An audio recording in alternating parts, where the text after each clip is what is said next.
I do. Indeed. Good.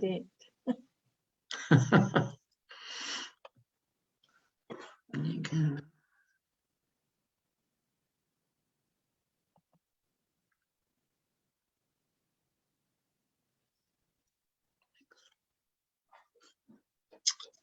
Say when, really.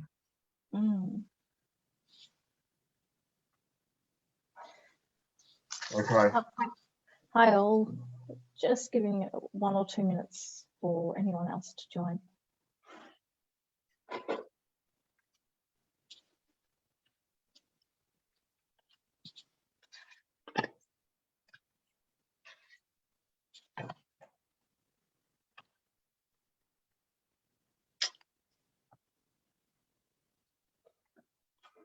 You win the money so far.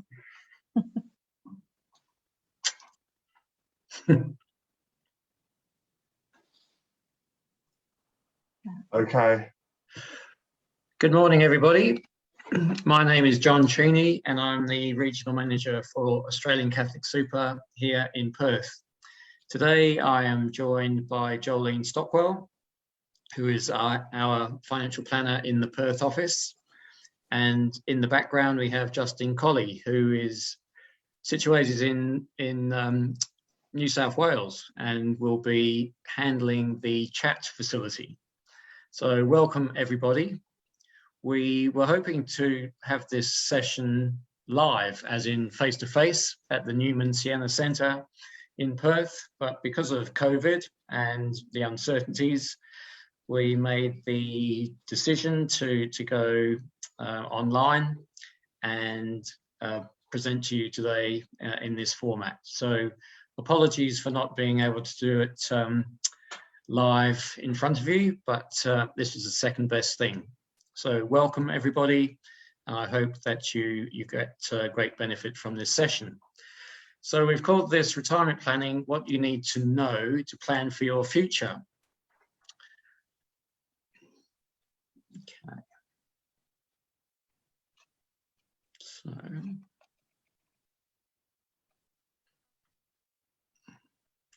So first of all, I would like to welcome to country.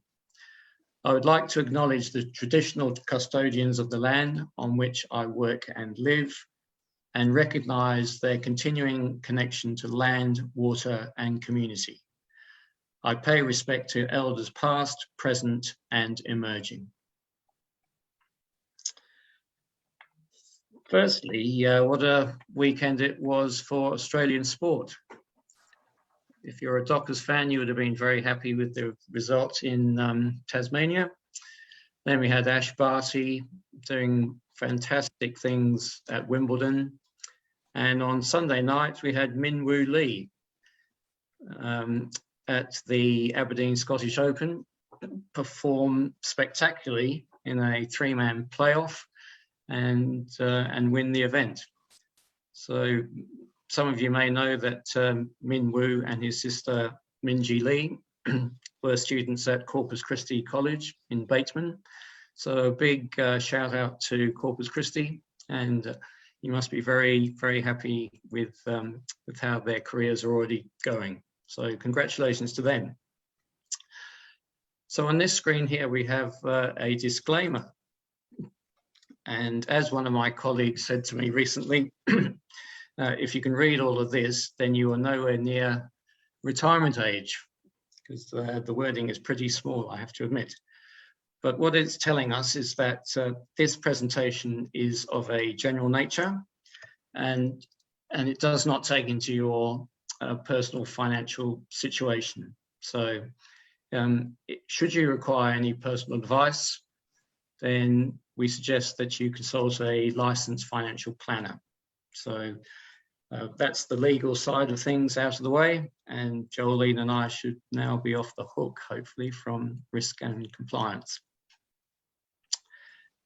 Some exciting news, and you're probably aware of this already, but I'll just give you a brief update on the proposed merger between Australian Catholic Super and NGS Super. So this was announced towards the end of last year, and we're very excited that that this should proceed and come into fruition early in the new year. At the moment, the two funds are in a state of what's known as due diligence, and that's basically each company looking at each other's operations and working out a way to get the best of breed between the two funds, so that when it does come to fruition, then we'll have a world-class fund to offer to you.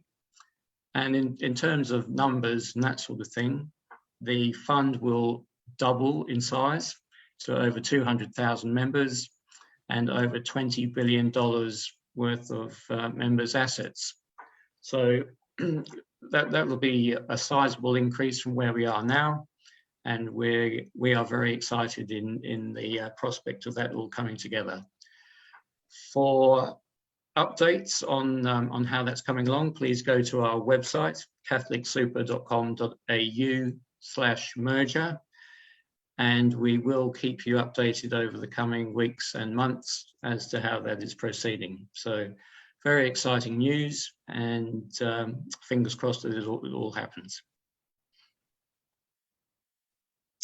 So the reason we're here today with this webinar is to prepare for our retirement, if we're not already there.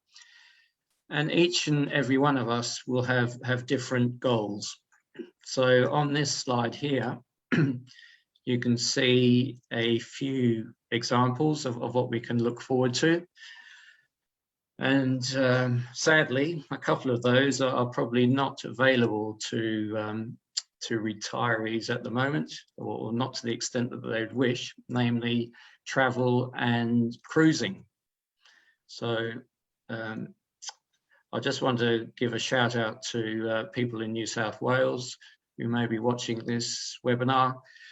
Very sorry to hear the news over there, and our thoughts are with you, and hopefully you'll come out of this current situation very quickly. So all the very best to you. So those are some of the things which we may be looking forward to. And now I will pass over to Jolene in one second. Thank you, John. So everybody's retirement is a wee bit different, but the biggest questions that we get about retirement is, when can I retire? Which leads to, well, how much do you need?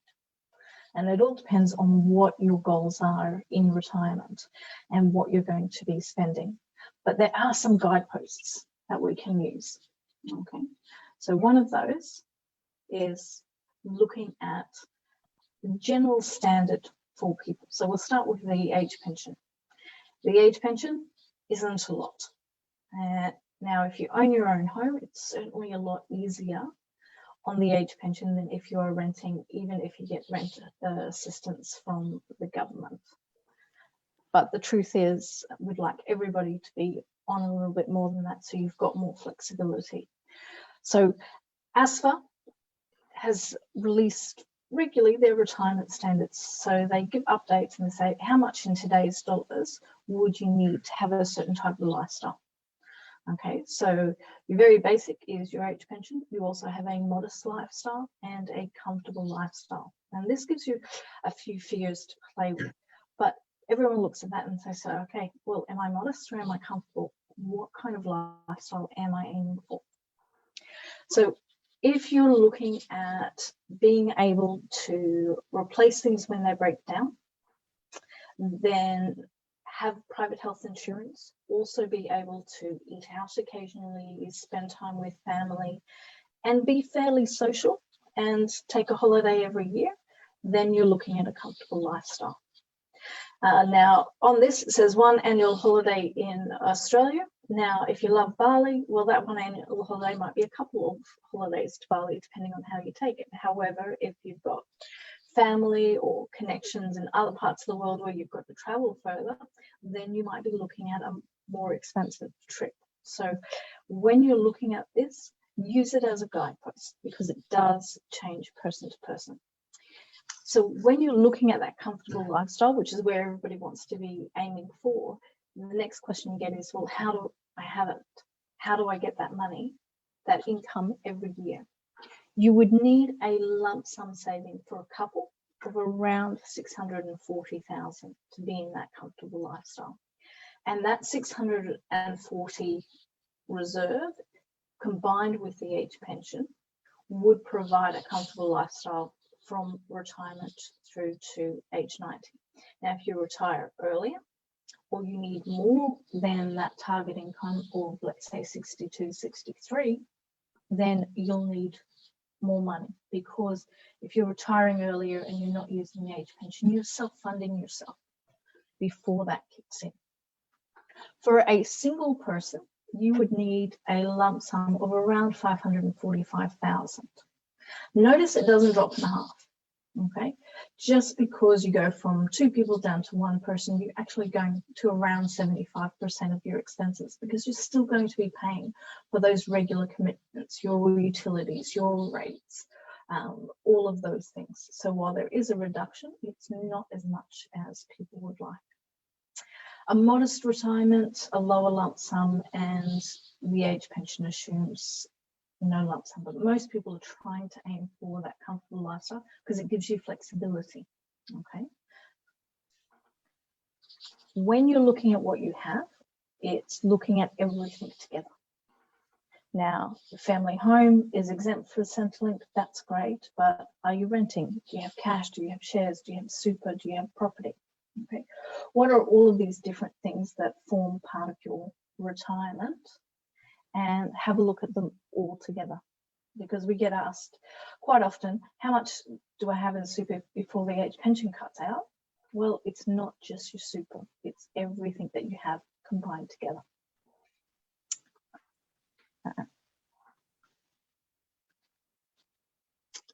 And John, there we go. Thank you, Jolene. So the next few slides, I'll just go through some of the nuts and bolts and facts and figures, all the boring stuff, until Jolene picks it up again and gives us a bit of a road path as to how we can get there. So what are the tax benefits of saving with super? Well, as you can see on the screen in front of us, 15% tax is jumps out at us, and that for a super account and transition to retirement account is the maximum amount of tax that will be paid on earnings within those particular accounts. And as you can see on that third circle, if you have an account-based pension, then there is 0 tax on the earnings in that particular account. So if you compare that with investments outside of super, you can see that superannuation is really quite attractive as a savings vehicle. So how can we access our super, and what are the relevant and pertinent age brackets in that space? So if you are lucky enough to be age 58 or 59 right now, you can technically tell your employer that you wish to retire and start accessing some of your super. So it's all based on what's known as our preservation age. And as each year goes by, that preservation age will change. So anybody born after the 1st of July 1964, their preservation age will actually be age 60. So there is a very small window for people, as I said, who are age 58 or 59 now to start their retirement, but age 60 really is the golden age in terms of superannuation. So in fact, if you are aged between 60 and 64 and you terminate your employment status, you can access your super. either through a lump sum or transition to retirement account. And then from age 65, the doors are completely open in terms of flexibility and what you can take out of super. So even if you're working at age 65, you can have full access to your superannuation, and that can be either through a lump sum or through an allocated pension. So really some quite exciting age brackets there, in which you can start accessing your super.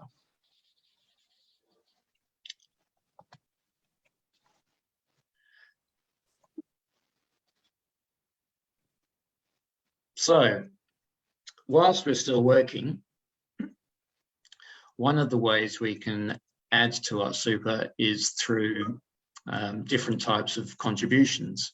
And one of those is pre-tax or salary sacrifice contributions. So why would you consider doing or making salary sacrifice contributions? Did I just do that?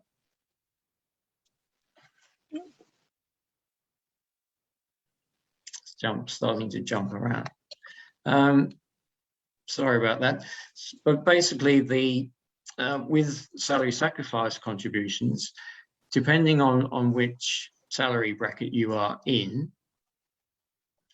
so long as you're earning over $18,201, your marginal tax rate will be at least 19%.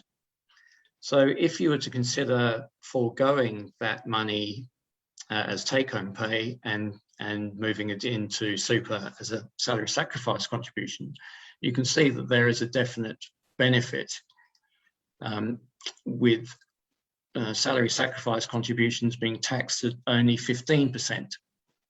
So, and as you can see, if people are earning more than the higher they're earning, the more distinct the benefit is with salary sacrifice contributions. So this is a very simple example of somebody who is earning $100,000, and the difference it makes if they're making contributions or if they're not making salary sacrifice contributions. So that middle column there, where it says additional contributions, that person's taxable income is $3,846 with a take-home pay of $2,884. Compare this with that same person deciding to salary sacrifice some of their contributions at a rate of 5% of their income.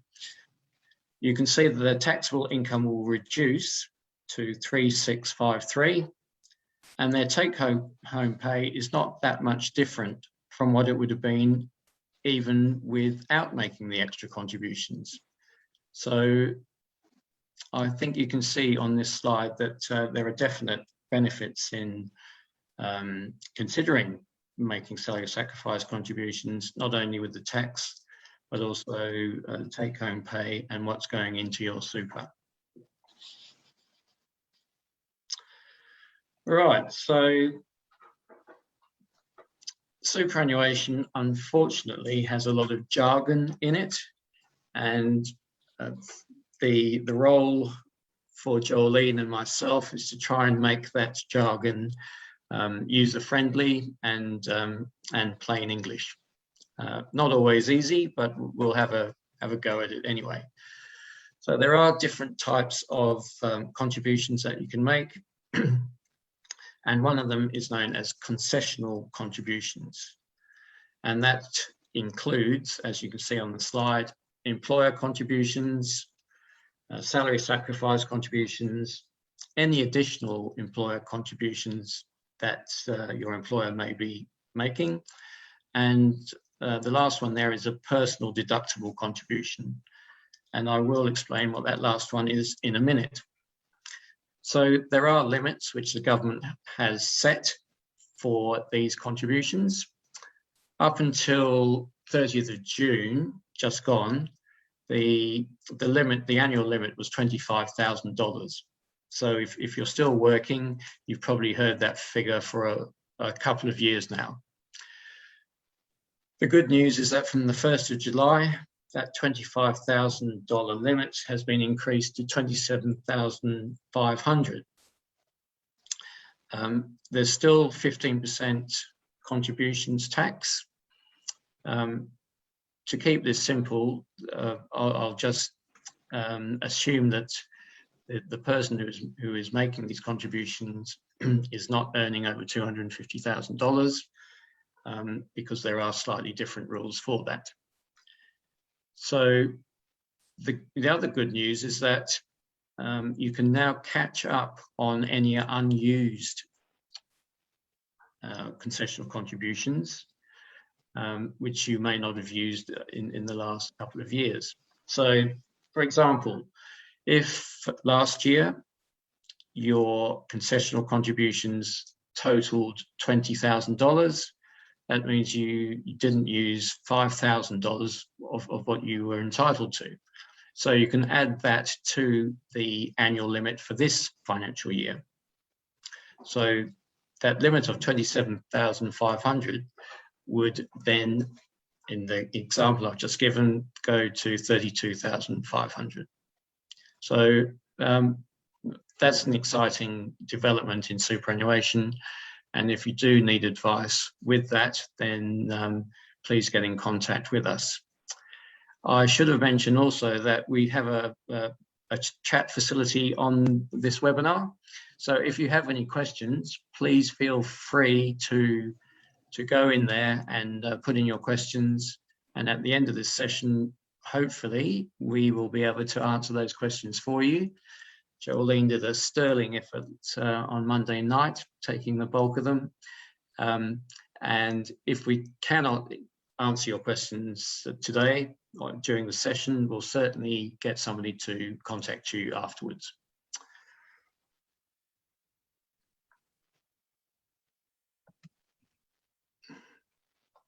So I've just talked about concessional contributions. The other type of contribution is known as non-concessional, funnily enough. And this really is what would commonly be known as personal or after-tax contributions. And there are limits for this type of contribution as well. So under the age of 67, up until the 30th of June this year, the annual limit was $100,000. From the 1st of July, this figure has increased to $110,000 per annum. The good news is that if you're eligible, you can bring forward two years of additional contributions. So that would mean that instead of that limit being $110,000, it would potentially go to $330,000 of after-tax contributions. Now you might think, well, I don't really have that money under my mattress or in just sitting around, but there may be instances where through a sale of other assets which you may have, or an investment property, or an inheritance. Sometimes we do experience these windfalls, and those sort of sums can come into our existence. So whilst normally speaking, those sort of figures are not really normal, there may be occasions throughout your life where a windfall may come your way. Where it does become interesting now is that from age 67 to 74, previously you were not able to make any additional contributions other than through the work test. So Jolene, I believe is up to date with that particular area.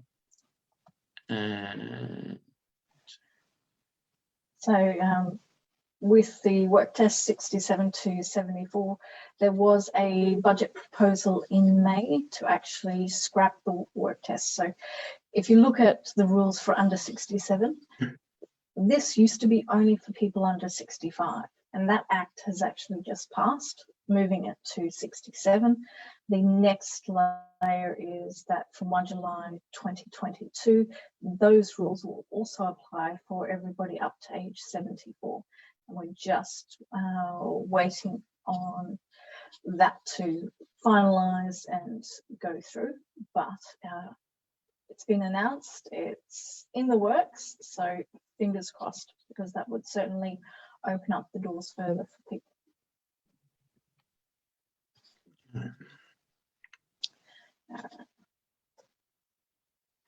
Now, there's a lot of ways that you can put in if you can't put in before tax or after tax. There's bringing your accounts together, there's spouse contributions. So if one of you is in the lower income bracket, the higher income spouse can officially put money in so that they get a tax offset at tax time. So a little bit of a reward for putting money aside there. There's also the Downsizer Contribution, and the big announcement has been shifting the age requirement for the downsizer from 65 down to 60. So again, we've, for a number of years, we've watched as certain entry points to super have gotten narrower and narrower, and in the last few months there's been a lot of changes that have actually opened up the options a lot more. So that is some very good news. I get to talk about more of the fun stuff, which is when you can access your super. Now, we are going to focus a bit on the retirement pensions. So these are the ones that you have when you get full access to your super. And that means that you've got the choice. You can take income, you can take lump sums, you can take any combination of the two. So I'm just going to quickly go over with you what points will give you that full access, but also touch on part access that you have with the transition to retirement. So as John mentioned, age 65, full access. Doesn't matter what you're doing. You hit 65, you can access income, you can access lump sums, you can do any combination thereof. Between 60 and 64, you need to either change employers or fully retire, and fully retire is you do not intend to work 10 or more hours in any given week. The condition for changing employers is a wee bit interesting for us with CathEd in WA, because CathEd is the largest employer, and even if you change schools, you quite often can take your leave balances with you. This indicates that you're still employed by the same employer. So even though your individual schools may change, the fact that you're carrying over your leave balances indicates you've not changed employer. So that's a question that we get quite frequently. We're not the rulers on that. The ATO will make the judgment, but a very good indication everyone should take with them is if you can take your leave balance with you, you're not changing employers. Okay. Now for access between 58 and 60, it is full retirement only. So you can see the older you get, the more access you get. Okay. If you're not aged 58 to 60 and fully retired, then you could choose to access via an income stream, but you will pay tax. It becomes tax-free from age 60, but under that there are tax implications. From 60 to 64, if you're not hitting either the change employer or fully retirement, then you have access to an income stream and it is tax-free. But again, that income stream is the transition to retirement. So there's a limit on how much you can take out. And then once you get to 65, again, it doesn't matter. So you've got full access. So let's have a look at how you can access it. Okay. So your super account, you're building it up, you're putting in all of those contributions before tax, after tax, you're getting government incentives, rollovers, downsizers, all of those things. while it's in that super account and it's building, the investment earnings it makes are taxed up to 15%. If you have a transition to retirement, the earnings are also taxed up to 15%. But once you unlock your super and you've hit one of those points, you can start with a retirement pension account. And this retirement pension account means that the earnings are tax-free. So even if you had two identical accounts, same amount, same investment choice, but one was a super account and one was a retirement pension account, you potentially will earn more interest on the retirement pension account in those good years because there is no taxation. And once you hit one of those conditions of release, you have full access. So again, income, lump sums, combination of the both.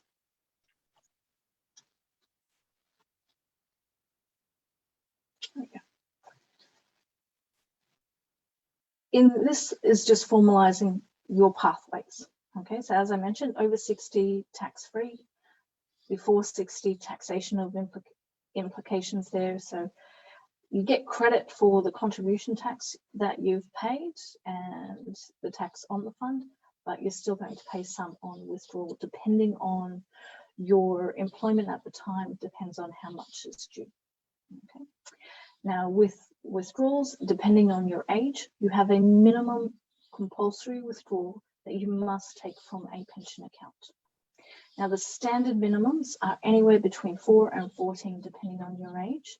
One announcement that came in towards the end of the financial year was that the government relief where you could choose to take 50% of that standard withdrawal, so taking it down to 2% up to 7%, has been extended for this financial year. So that's good to know, but it's also worth checking. So if anyone already has an existing pension account and you'd selected to just take the government minimum, and you were anticipating that the government minimum was going to be the standard 4 to 17 for this financial year, your government minimum is now 2 to 7. So you might just want to check, because you can choose to take the 4, but if it was just saying standard government minimum, by default, you're going to the 50%. And the most fun part, no maximum withdrawals. You've got a retirement choice pension, you've got full access, you can take it all out and bury it under the floorboards, although I wouldn't suggest that it's a great idea. Okay. So the types of retirement products that we have retirement choice. So this one is where you get the choice of where you invest your money. And if you're choosing more than one of these options, so if you're choosing cash and something else, for example, you can choose to have your payments from the cash option. So that gives you a bit more control over your choices. Where do you invest? Where do you take your payments from?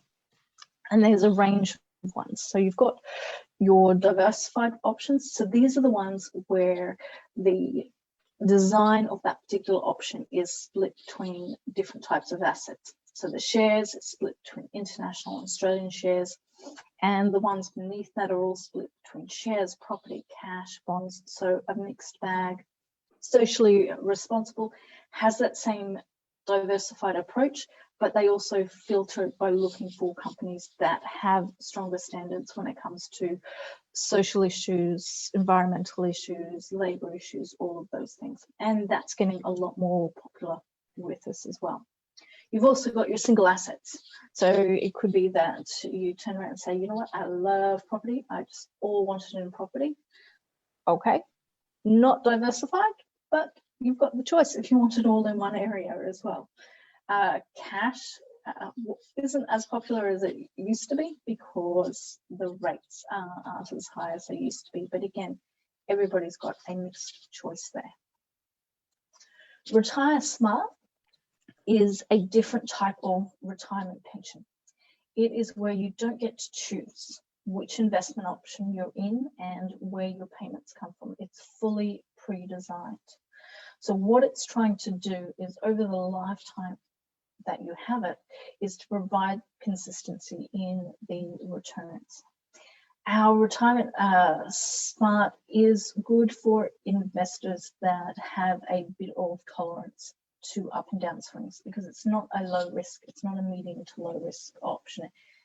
What it does do is it takes your money, puts a larger portion into growth assets, and a smaller portion is designated to cash. And as the growth assets do their job, distributions get made into the cash pool, and this is where you take your pension payments from. But again, this is pre-designed, so it's good for people with a certain tolerance for those up and down swings to let it work over the medium to long term.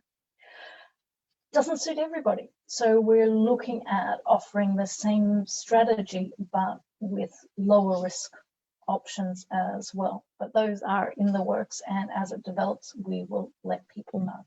Okay.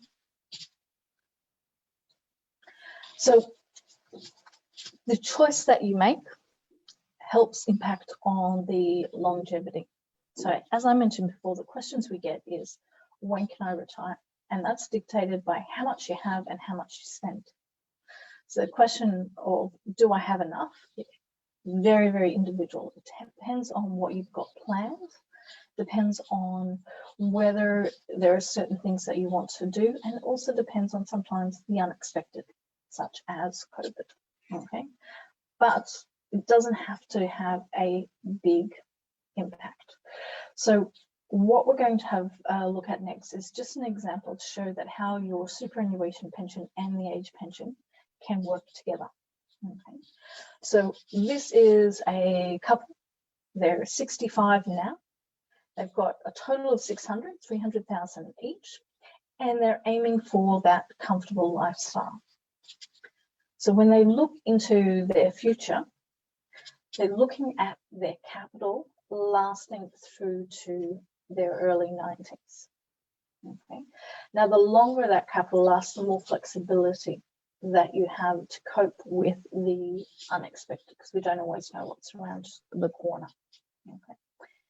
How that income is spread is it's a mix of your pensions and the age pension.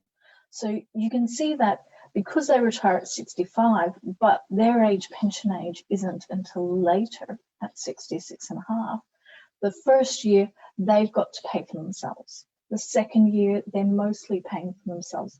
But as their own capital, their own resources go down and they move into retirement, the age pension edges up until the maximum amount, and it helps push out their own savings. But eventually down the track, their own savings do run out and they're back down to the age pension. So it's all about trying to push your own assets out as long as possible, and certainly Centrelink can help with that. So that's why going back to those target lifestyles and the target lump sum that you would need, it's not always the big lump sum that you need. It can be a combination of the two depending on how much you need.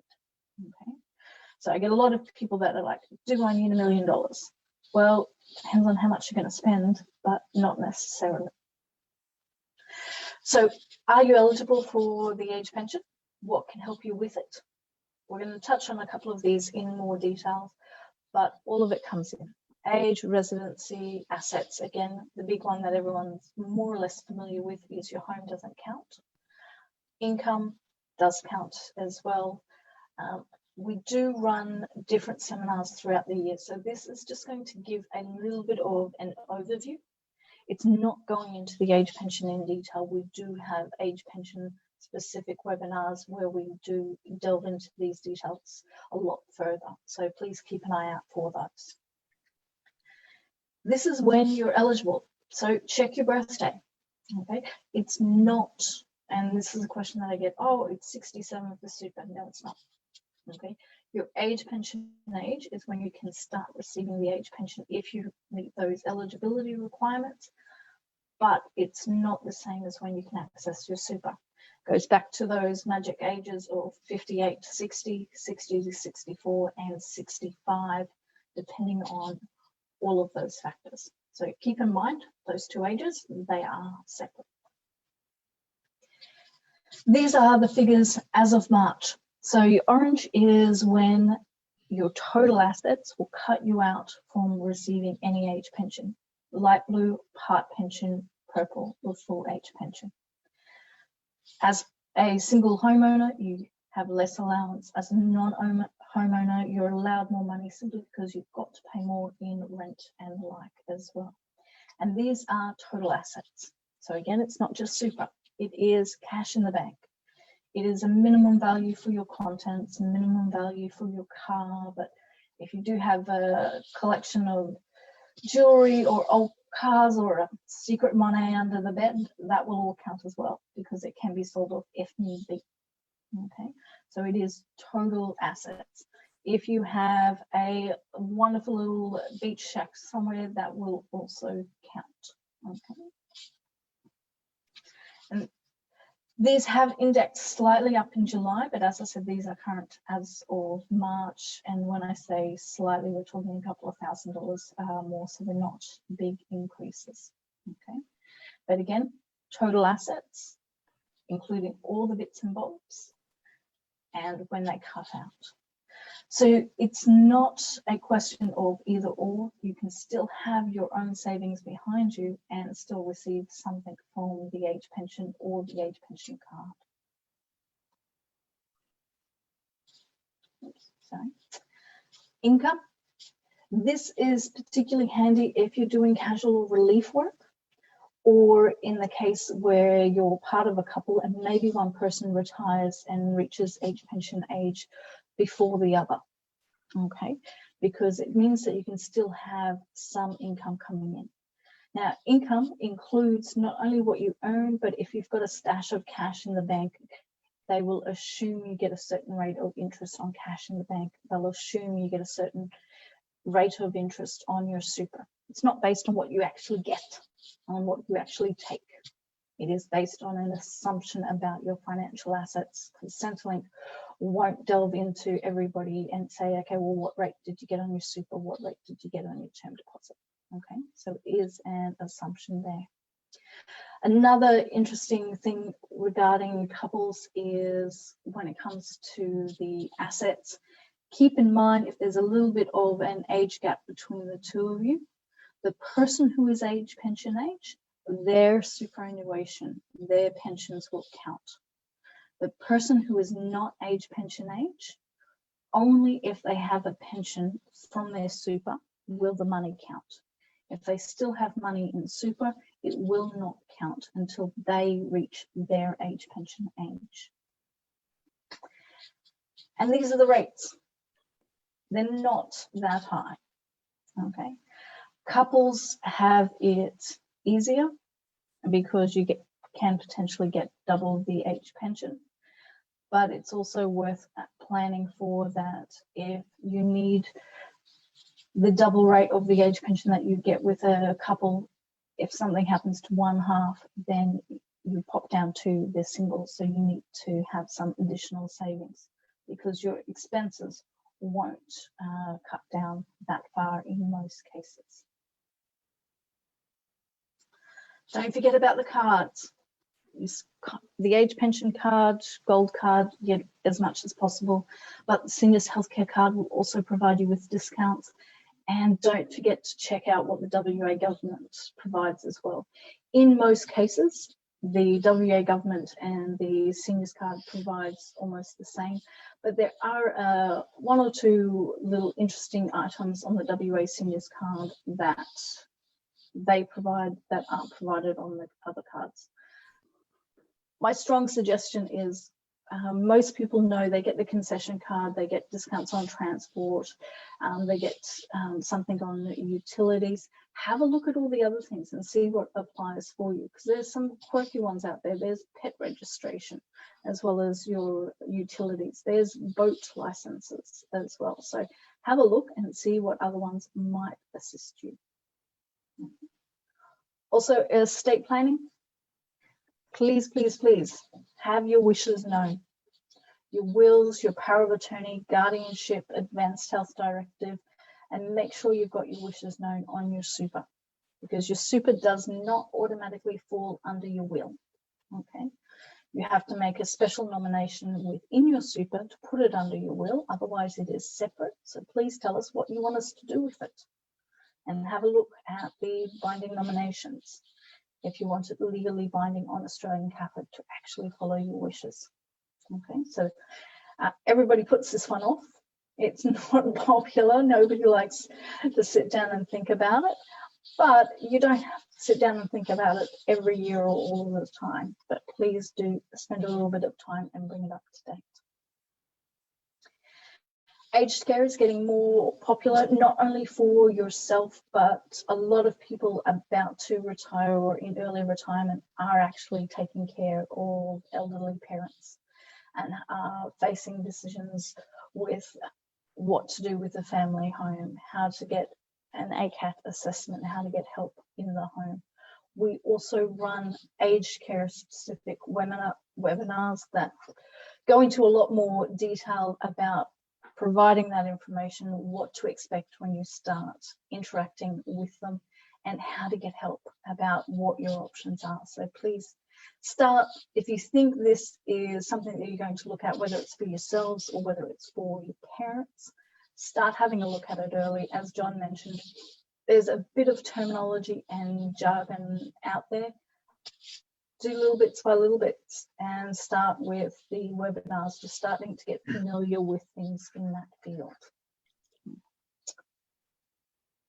And pass you over back to John for a little bit.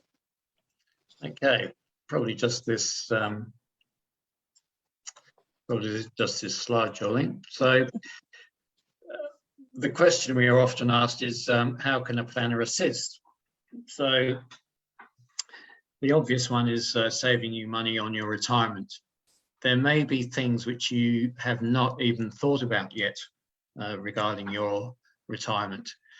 And by having a conversation with Jolene in our Perth office, then just by going through the process, you may uncover something which you haven't even thought about yet.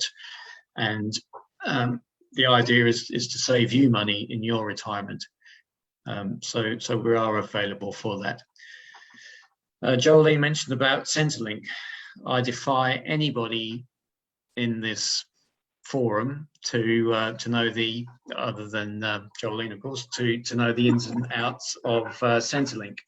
So it's an absolute beast and a monster in its own right.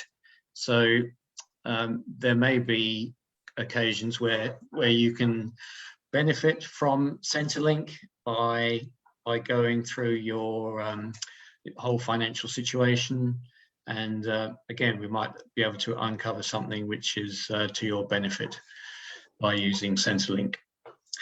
How long would your money last? Well, that's the may I say the $1 million question. We can do projections for you as well, so again, that may assist you. Looking at your goals, Jolene's already mentioned about estate planning, and again, I would like to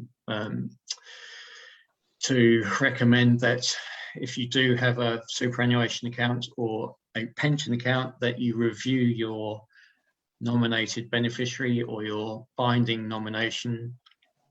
It only takes a few minutes to review, and it does make such a big difference to go through that.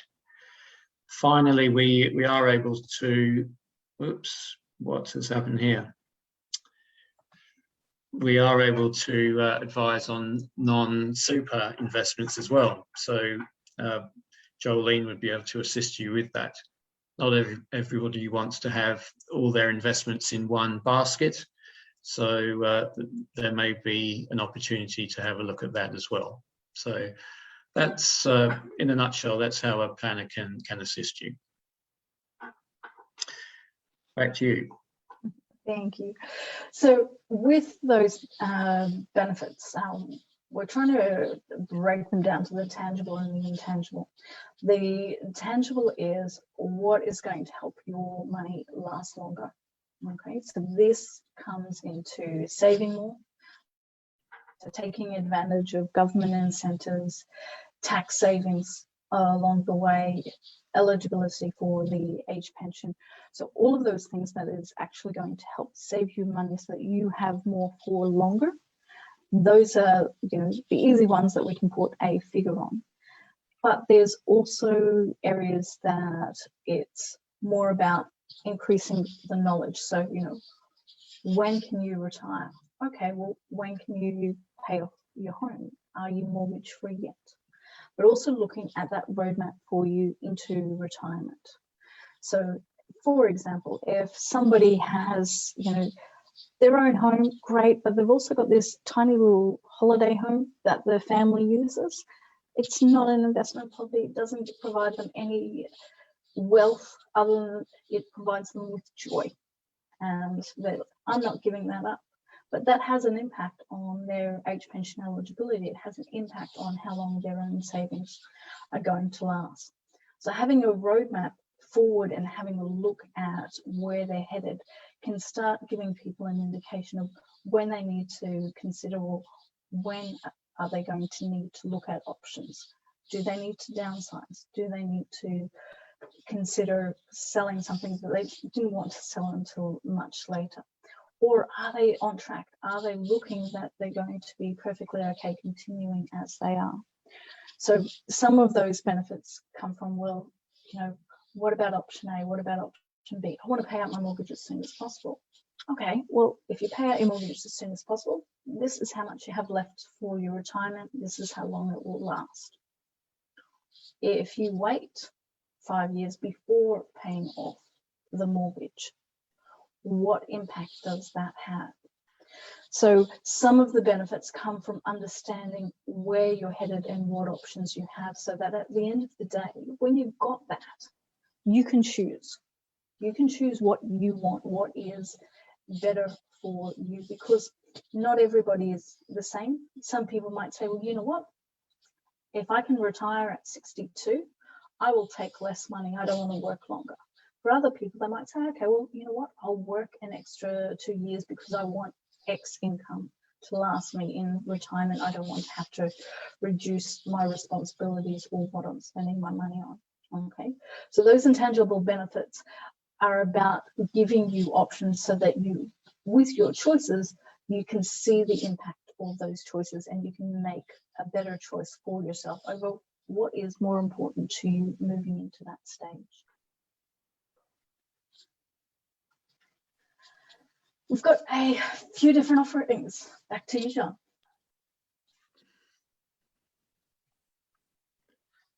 Thank you. So we, as Jolene just mentioned, we do have a few offerings available to you. The one on the far left, general advice, that's where I come into it. So in my school and college visits, which we call super clinics, I can come to the school and talk to your staff, and I've done that for the last 4 or 5 years, and it's all to do with general information. And if it then transpires that the individual needs further advice, then I can point them in the right direction.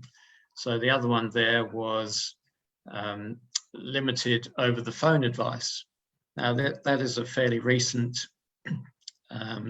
offering which we have, and if a member wants a single topic advice on either investments within the fund, insurance within the fund, or the different types of contributions, then I would highly recommend that they seek the limited advice over the phone.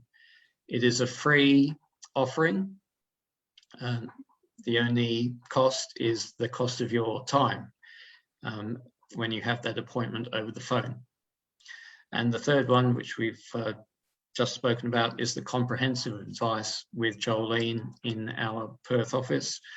I believe for people who are a bit further distant away from the metropolitan area, we can do it by Skype or Zoom or one of the online facilities. But comprehensive advice is where you sit down and go through the whole shooting match. And as we've seen throughout these slides, we do take a holistic approach to providing that sort of advice, and it's not just to do with your superannuation. So if you are in that space and looking for that sort of advice, then please contact us either through the chat facility which we have today, or directly, and we'll give you the contact details in a minute. We are almost at the end of this webinar, and I think Justin will be providing us with a few questions. But I did want to mention, and we have mentioned during this webinar, that we do have a few other options as well. Quarterly investment webinar. Michael Block, our Chief Investment Officer, is providing some excellent information for our members on a quarterly basis, and with all the ups and downs and volatility that we've seen in the last 12-18 months, I would recommend that you have a look at his webinar. Centrelink we've talked about, and aged care, and of course the retirement planning webinars. So there's plenty on that, and a lot that we can offer you.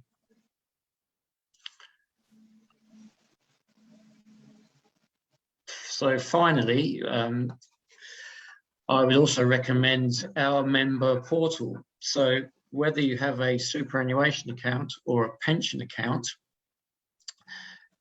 you can log on and have a look at your account and many other interactive functions as well. So if you have not already registered, all we need is your mobile phone and your email address, and then you just simply use your client ID and you can register for this member portal. There's been a lot of new functions added to it in the last 12 months. It's a lot more user-friendly than it used to be, and I'd highly recommend you having a look. Those are our contact details, and I'll now pass you over to Justin. Thanks, John. And I'll just also say, when John was talking about the 3 levels of advice there, I put through a link in the chat box. So anybody who would like to be followed up for a comprehensive advice appointment, limited advice, or the general information, please complete that link. All you have to do is click on that and just put in your personal information, and then someone from the fund will be in touch in the next 24 hours. Alternatively, I'll also be sending through a survey probably within an hour after this webinar is concluded, just with a short survey of what you thought of today's webinar, ways that we can improve it, and what you want to hear more of, and topics, and likewise. So please keep an eye out for that. We have had a couple of questions that have come through the chat box and in the Q&A whilst you were going, and the first one is, I'll just scroll back up to the top so I can see them all. So the first one is, when you were talking about the catch-up contributions, is it correct that your super balance has to be below or under $500,000 to do this? The short answer is yes. Thanks, John. Yes, and I just got up halfway through, so I think I've got some more about that when I get to it, but I'll just go up the very top now, so I apologise for that to get it out of order. What is the lump sum that you can access once you're greater than 60? So this one came through when you were talking about getting access to your super after 60. Mm-hmm. So once you tick one of those conditions of release, you have full access. So that means all of the money that you have in super, you could access as a lump sum, as long as you meet one of those conditions. If you are still working and you haven't ticked over one of those conditions, i.e. 65, changing employers between 60 and 64, or intending to fully retire, if you don't tick one of those boxes, then you can only take income up to 10% of a pension balance per year, but that 10% can be taken as either a fortnightly, monthly, or a one-off yearly payment. Thanks, Jolie. So a few options. Great, thank you. And the next one was about those catch-up contributions as well, was really how far can you go back with those carryover contribution limits? Mm-hmm. It started in the financial year of 2018-2019. Okay, so we can only go back for a few years. However, it is legislated that you will be able to go back for 5 years. So once we get to 24, 25, a person can go all the way back 5 years, but right now we can only go back as far as 2018 to 2019. So you can carry them forward for up to 5 years. What is also quite useful is that when you do put in extra and you're using up those provisions, the government automatically uses up your old provisions first.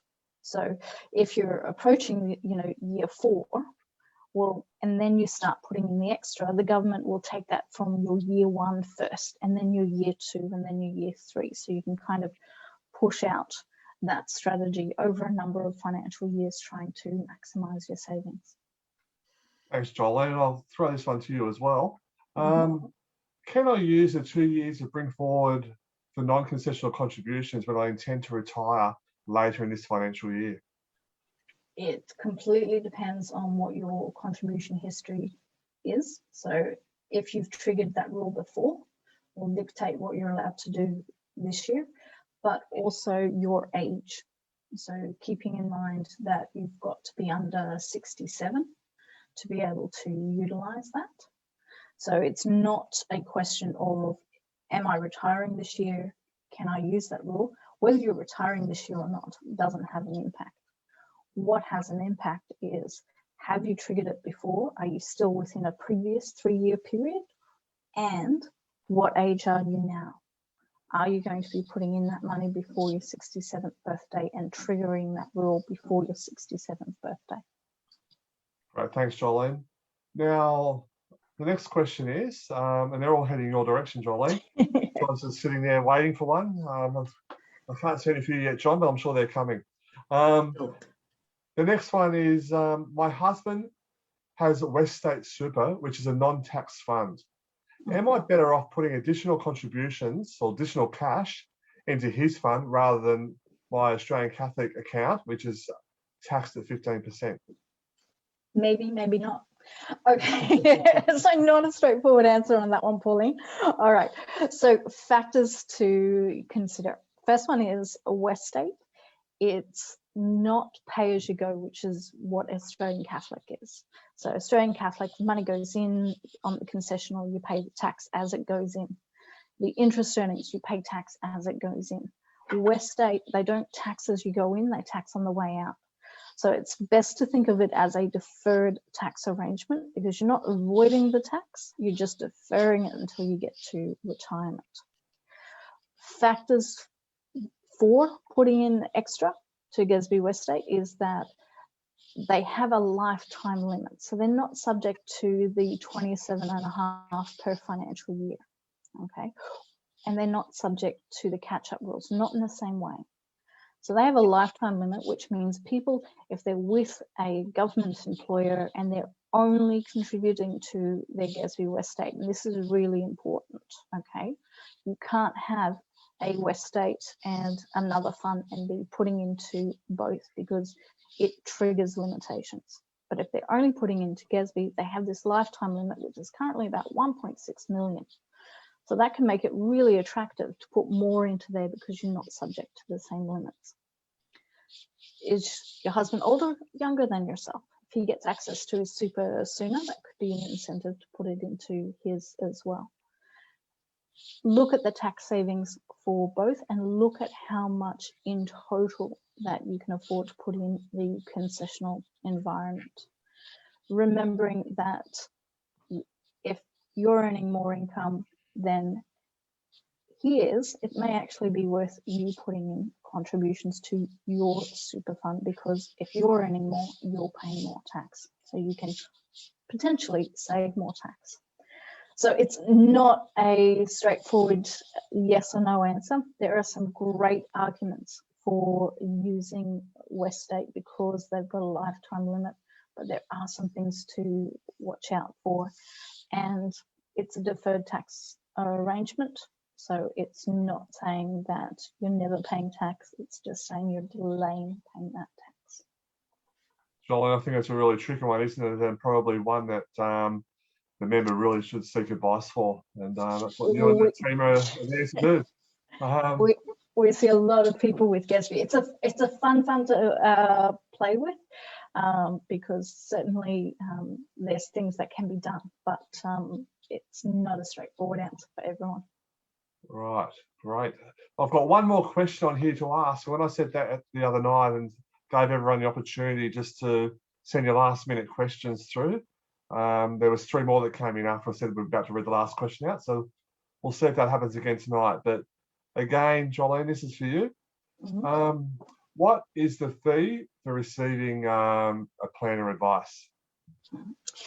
So if you've never come to see us before, there is no fee for the initial meeting. And the process that we go through is understanding where you are and looking for opportunities to help you, and also giving you opportunities that, you know, might say, look at this, look at that. But then you come back to us and you say, well, what do you want advice on?